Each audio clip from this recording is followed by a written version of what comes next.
காலை வணக்கம். அது பேங்க்கில் லோன் வாங்குறாரு, அதை கட்ட முடியல.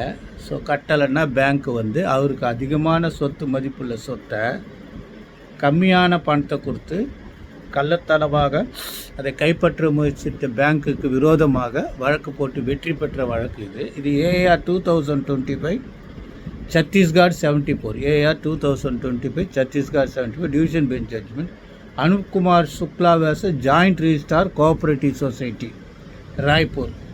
இதில் என்னென்னலாம் செஞ்ச இந்த நடவடிக்கையை தடுக்க முயற்சி செஞ்சுருக்காரு அதெல்லாம் டீட்டெயிலாக சொல்லப்பட்டிருக்கு.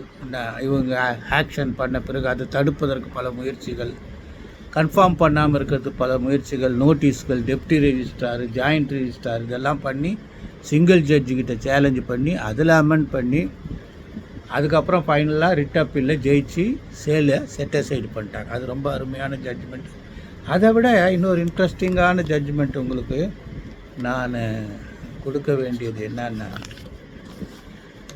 இது Mukesh Kumar Bansal versus central bank of India. Mukesh Kumar Bansal versus state bank of India, Delhi 127 Delhi 120. இதில் என்னன்னா உங்களுக்கு நான் ஒரு அருமையான விளக்கம் இந்த நீதிமன்றத்தை தீர்ப்பில் கொடுத்துருக்காங்க. என்ன சொல்கிறாங்கன்னா, இந்த வங்கி இருக்குல்ல, அந்த வங்கி நம்ம அக்கௌண்ட் ஓப்பன் பண்ண உடனே அது பல வகையான முகங்களோடு பணி செய்கிறதுன்னு பேராகிராஃப் 25 சொல்லியிருக்காங்க.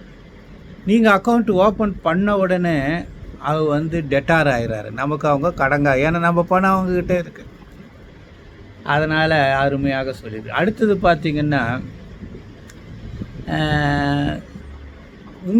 உங்கள் வங்கி கணக்கில் வழங்கப்படுகிற செக்குகளெல்லாம் அவங்க வாங்கி வச்சுக்கிட்டு அந்த செக்கு பணத்தை என்கேஷ் பண்ணி உங்கள் கணக்கில் வர வைக்கிறதுனால அவங்க ட்ரஸ்டி, பொறுப்பாளர், நீங்கள் பெனிஃபிஷியரி அப்படின்னு சொல்லி. அடுத்தது பார்த்திங்கன்னா, அவர் ஏஜென்ட்டு. எப்படி ஏஜென்ட்டுன்னா, உங்கள் பேமெண்ட் நீங்கள் சொல்கிறவங்களுக்கு அவர் பேமெண்ட் கொடுக்குறாரு, அதுக்கான கணக்கு வச்சுக்கிறாரு. ஸோ உங்கள் செயல்பாடுகளுக்கு அவங்க அடிப்பணிந்து செயல்படுகிற நிலையில் இருக்கிறதுனால ஏஜென்ட், கான்ட்ராக்ட் ஆக்டில் ஏஜென்சி. அடுத்தது ஃபைனலாக பெய்லி.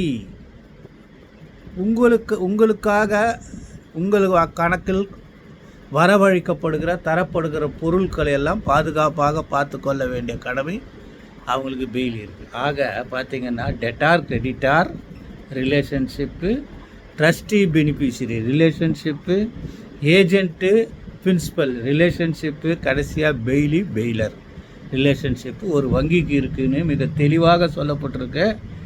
இது அகாடமிக் இன்ட்ரெஸ்ட்டுக்காக நீங்கள் தெரிஞ்சு வச்சுக்கிறது நல்லது. பரீட்சை எழுதுகிறவங்க இந்த மாதிரி ஏரியாவை ஆர்கியூ பண்ணி எழுதுனீங்கன்னா you will get lot of information. Best wishes.